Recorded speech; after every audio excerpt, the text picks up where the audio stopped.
Bem-vindos ao canal Sejam Santos, onde vamos explorar a vida e as obras dos santos mais inspiradores da história da Igreja Católica. Nós vamos compartilhar suas histórias, seus ensinamentos e seus exemplos de virtudes, esperando que possam nos inspirar a viver de acordo com os ensinamentos de Cristo. Então, se você quer aprender mais sobre esses santos e descobrir como suas vidas podem ser caminhos que nos levam a Jesus Cristo para nós hoje, inscreva-se no nosso canal e deixe o seu like. Inscreva-se hoje mesmo, divulgue nosso canal a seus amigos e comunidades e nos ajude o nosso canal para que possamos alcançar mais pessoas na divulgação a conhecer mais a vida dos santos. Onde a santidade é uma jornada diária. Faça parte dessa comunidade de busca pela santidade.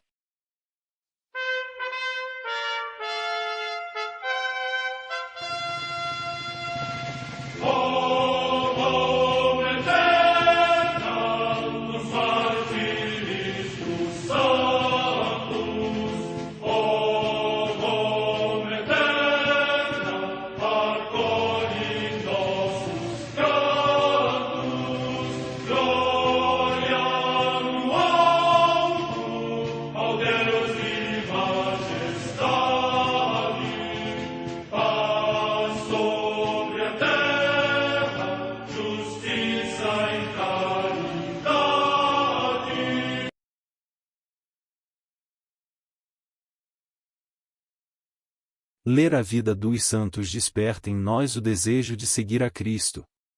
Através de suas vidas podemos aprender as virtudes, a sabedoria e o amor de Deus.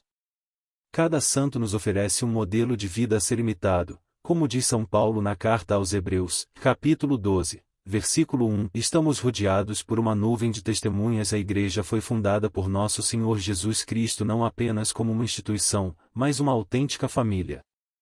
Os santos mártires, confessores, doutores, as virgens, os santos pastores e todos os demais santos são realmente nossos irmãos que nos precederam no caminho da fé e já estão no céu, para onde também iremos nós, pela graça de Deus. Portanto, sede santos, assim como o vosso Pai Celeste é santo. Mateus capítulo 5, versículo 48. Hoje, dia 22 de junho, celebra a Igreja a vida desse grande santo, São Paulino, bispo de Nola. A Santa Madre Igreja celebra também nesse dia os santos.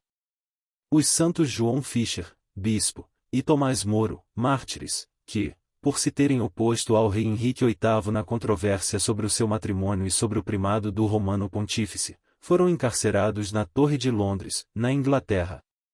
João Fischer, bispo de Rochester, homem ilustríssimo pela sua erudição e dignidade de vida, foi degolado neste dia diante do cárcere por ordem do próprio rei.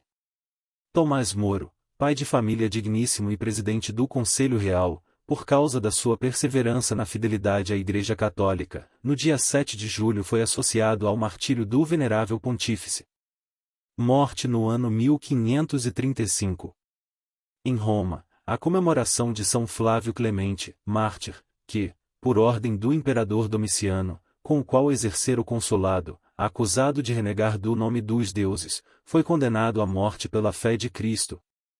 Morte no ano 96.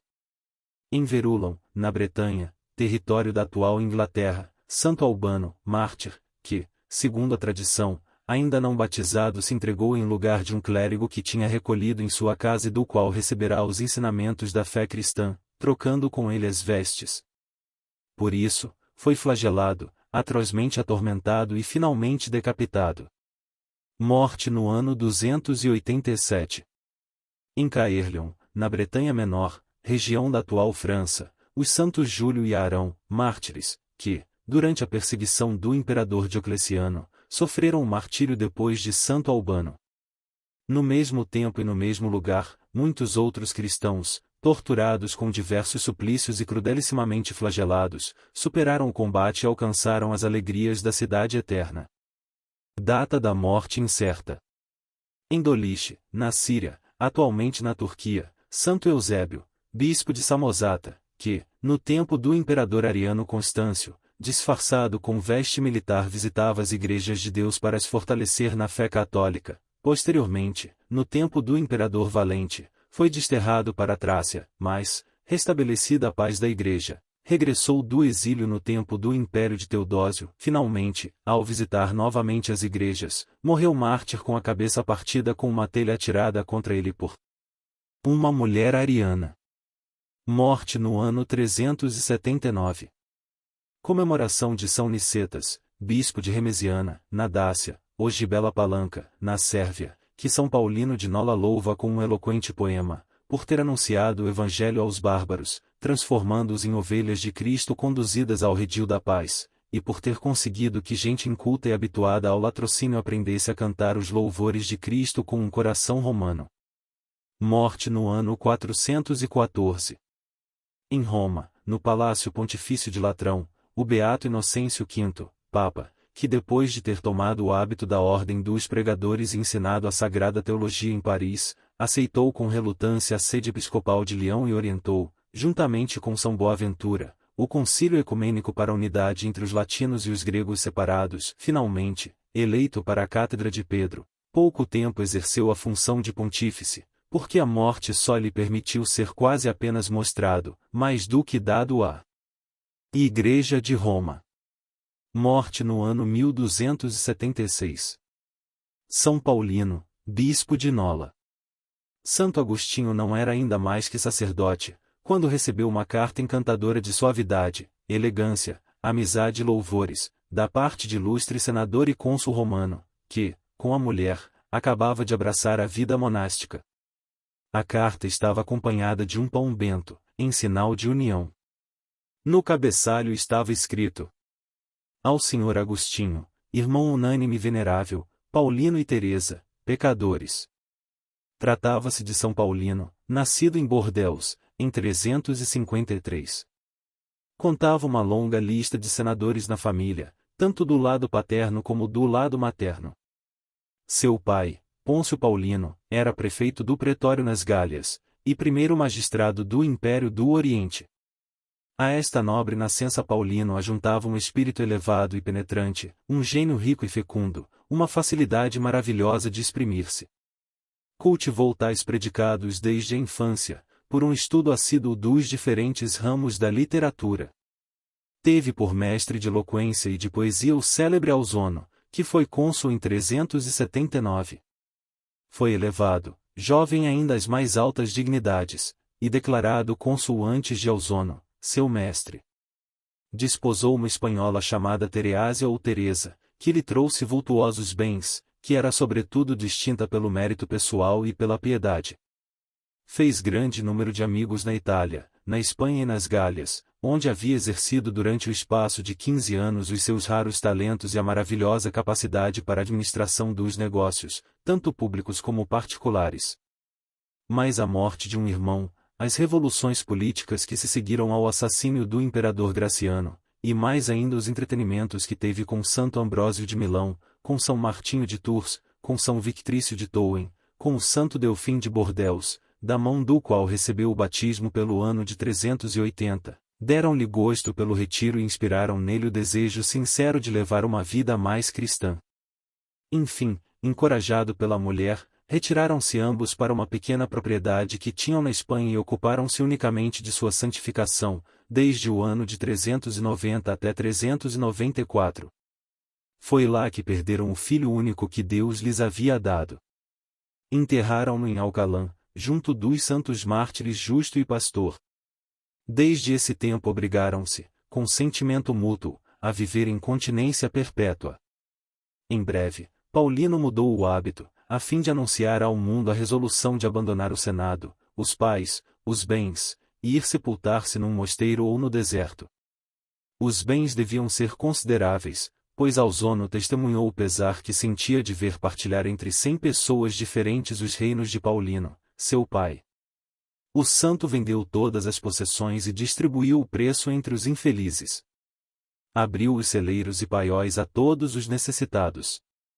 Não contente com aliviar os pobres da vizinhança, chamou-os de todas as partes para nutri-los e vesti-los.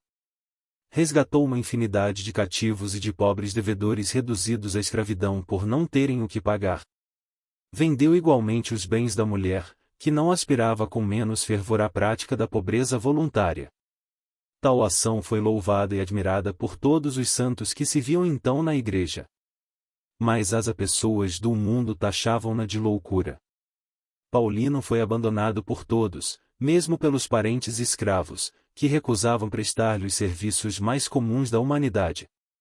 Auzono, seu mestre, que era cristão, mas apenas o suficiente para não ser pagão, queixou-se da transformação, por várias cartas em verso. O santo respondeu-lhe por diversos pequenos poemas transudando urbanidade delicada, onde lhe assegura que a sua conversão a Deus não fazia senão tornar mais íntima a antiga amizade. Todavia, em meio a essa censura geral, viu dois de seus mais ilustres amigos seguirem-lhe o exemplo. O primeiro foi Sulpício, o segundo Santo Aper, vulgarmente Santo Évre, que foi bispo de Tou. O propósito de Paulino, renunciando ao mundo, era ir passar os dias num ermo próximo de Nola, na campanha, e servir Jesus Cristo na tumba de São Félix, ser o porteiro da igreja, varrer o pavimento todas as manhãs, vigiar a noite para guardá-la, e terminar a vida no trabalho. Mas o povo de Barcelona, edificado com a pureza de seus costumes, apoderou-se dele no Natal de 393, e pediu com insistente calor que se tornasse sacerdote. Ele defendeu-se como lhe foi possível, e não consentiu na ordenação senão com a condição de que seria livre de ir para onde quisesse. Era contrário às regras da igreja, mas se passava por vezes por cima delas. Após a Páscoa do ano seguinte, 394, abandonou a Espanha para ir à Itália.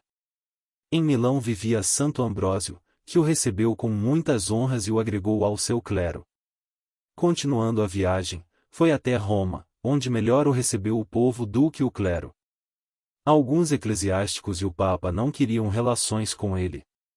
Paulino cedeu à inveja e retirou-se, mas escrevendo a seu amigo Sulpício Severo, não pode deixar de queixar-se.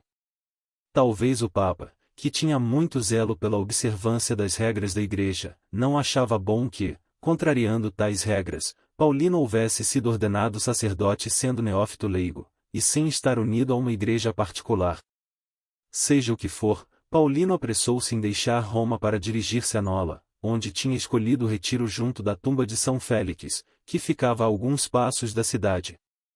Haviam construído uma igreja sobre a sepultura. Ao pé da igreja havia uma construção muito longa de 2 andares com uma galeria dividida em celas, das quais Paulino se servia para receber eclesiásticos que iam visitá-lo. Do outro lado havia um alojamento para pessoas do mundo, e também um pequeno jardim. Muitas pessoas piedosas tinham se unido a ele, que formou então uma sociedade chamada Companhia de Monges. Todos se sujeitavam a uma regra, e praticavam diversas austeridades. Cada dia Paulino rendia a São Félix toda a honra de era capaz, mas tentava ultrapassar-se no dia de sua festa. Todos os anos lhe celebrava os louvores com um poema, que chamava de tributo de sua homenagem voluntária. Temos ainda hoje 15 desses poemas, o primeiro dos quais foi composto na Espanha. Paulino morreu em 431. Tinha sido eleito bispo de Nola em 409 e, nesse cargo, não procurou jamais fazer-se temido, mas amado de todos. Nos julgamentos, examinava com rigor e decidia com doçura. Conquanto houvesse distribuído tão liberalmente os bens, outrora, tomava grande cuidado dos da igreja para despendê-los fielmente. Dava a todos, perdoava, consolava, edificava uns pelas palavras, e pelas cartas, outros pelos exemplos. A reputação estendia-se-lhe por todo o império, e também entre os bárbaros. Feito prisioneiro dos godos, que devastavam a Itália em 410, disse a Deus com confiança: Não permitais, Senhor, que me torturem pelo ouro e pela prata, sabeis onde coloquei tudo o que me destes. Sua prece foi ouvida, os bárbaros não o torturaram, e também não os que haviam tudo abandonado por Jesus Cristo. Em seguida, nada mais tendo a dar, tornou-se escravo para resgatar os filhos de uma viúva, aprisionados na África pelos vândalos, depois de estes haverem devastado a campanha. Tinha a idade, como se crê, de 78 anos, quando caiu enfermo de uma dor do lado, e como haviam desesperado da cura, 2 bispos foram visitá-lo. Sua chegada proporcionou-lhe tanta alegria, que parecia ter esquecido a doença, e, estando prestes a entregar a alma a Deus, mandou trazer diante do leito os vasos sagrados, a fim de oferecer, com os bispos, o sacrifício, para recomendar a alma a Deus e restituir a paz aos que havia separado do santo ministério, segundo a disciplina da Igreja. Após haver cumprido tudo com alegria, disse repentinamente, em voz alta: "Onde estão meus irmãos?" Um dos assistentes, persuadido de que falava dos bispos que estavam presentes, disse: "E ei-los." São Paulino replicou: "Refiro-me a meus irmãos Janeiro e Martinho, que acabam de falar-me, e que me disseram que vinham buscar-me." Ouvi a São Janeiro, bispo de Capo e mártir, cujas relíquias estavam então em Nápoles, e São Martinho de Tours, que lhe tinham aparecido. Em seguida, estendeu as mãos ao céu e cantou o salmo: "E elevei as mãos às montanhas", e terminou por uma oração. O sacerdote Postumiano advertiu-o de que devia 40 moedas de ouro pelas vestes que havia dado aos pobres. São Paulino respondeu sorrindo: "E meu filho, não te preocupes, encontrar-se-á alguém que liquidará a dívida dos pobres." Pouco depois, entrou um sacerdote vindo de Lucânia, enviado pelo bispo Exuperâncio e seu irmão Ursaco, homens eminentíssimos, que lhe trouxeram 50 moedas de ouro como presente. São Paulino recebeu-as e disse: "E rendo-vos graças, Senhor, de não ter abandonado e que em vós espera."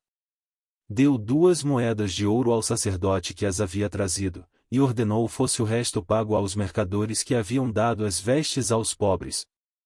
Caindo a noite, repousou até meia-noite, depois a dor de lado recrudesceu com violência, sem contar o mal que lhe haviam feito os médicos, aplicando-lhe fogo diversas vezes, inutilmente. Sofreu também muito de opressão do peito, até 1 hora da madrugada. Ao romper da aurora, segundo seu costume, acordou todos, e rezou as matinas, ou melhor, as laudes, como de ordinário. Clareando o dia, falou aos sacerdotes, aos diáconos e a todo o clero, exortando-os à paz, ficando depois sem falar até a tarde. Em seguida, como que despertando, lembrou-se de que era tempo do ofício das lâmpadas, vale dizer, das vésperas, e estendendo as mãos, cantou lentamente: "Preparei uma lâmpada ao meu Cristo."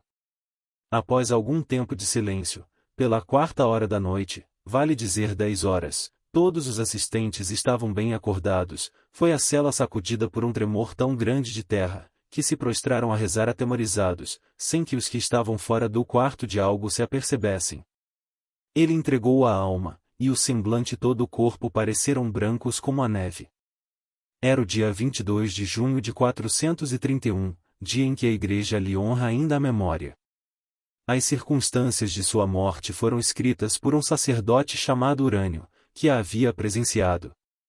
São Paulino, bispo de Nola, rogai por nós.